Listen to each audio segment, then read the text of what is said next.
So you're about to meet this crew of, well, unexpected heroes, all different backgrounds, but converging on this one really audacious goal.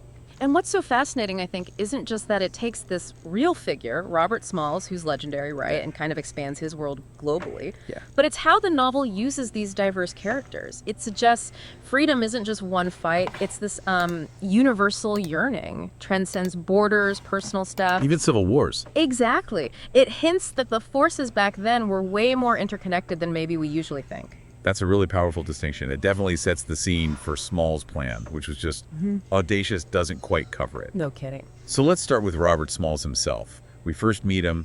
He's enslaved Charleston, South Carolina.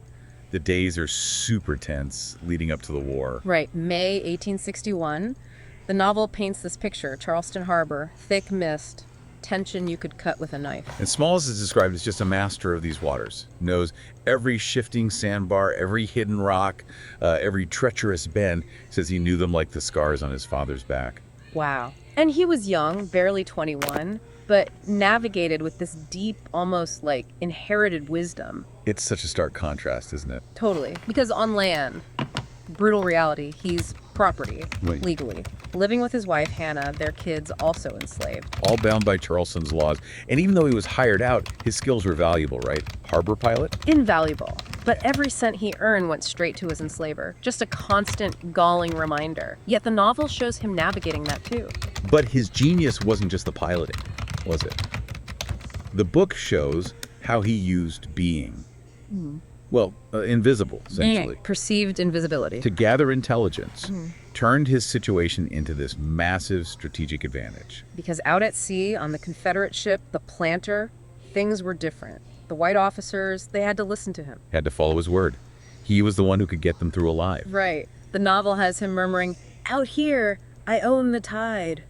Powerful line. And while they weren't really seeing him, he was soaking it all in. Confederate plans, operations. Signal codes, troop checkpoints, supply levels, patrol routes, everything. He was denied the right to talk strategy, but he was always hearing it. Silent observer. Meticulous. And that observation, that became the foundation, the bedrock for his plan. The novel shows his wife Hannah packing these small bags. There's this phrase, chilling practicality. It hints at this future they both knew was coming, but couldn't speak about openly. So poignant. And the turning point for Smalls, it's deeply personal. He sees a free black sailor on a Union blockade ship. And that sight just gnaws at him like an insatiable hunger. That's what cements it. He's taking the Planter. He's never turning back. It's not just about escape, it's an awakening. To a whole different possibility. So how does he make it happen? He doesn't do it alone. No, definitely not. So he rallies this core crew. Abram, the engineer, built solid. Isaac, quiet guy, observant, catches everything. And Reuben, swift, decisive. Yeah.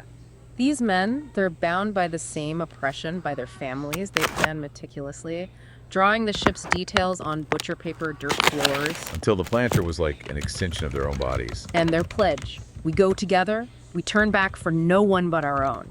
That just shows the deep, desperate bond they had. Forged in that shared struggle. And the moment itself, May 1862, the suspense is incredible. Smalls puts on a Confederate officer's hat, mimics the captain, And pilots the ship right through the blockade, using a bedsheet for a white flag. tied with a crimson ribbon by Hannah. That detail, wow, brings the personal sacrifice right into this strategic move. And when he reaches the Union fleet, he declares, "My name is Robert Smalls. I bring you this ship. I bring you my people, and if you will have us, we will fight." And the Union captain's response is so pragmatic, right? Yeah. Cuts through everything. It's not mutiny if they were never crew, it's capture by men who did what none of us expected. Instantly recognizing the strategic value. Solidifies their path. Freedom and service. Yeah, it's an amazing pivot point. But the novel doesn't stop there, does it? It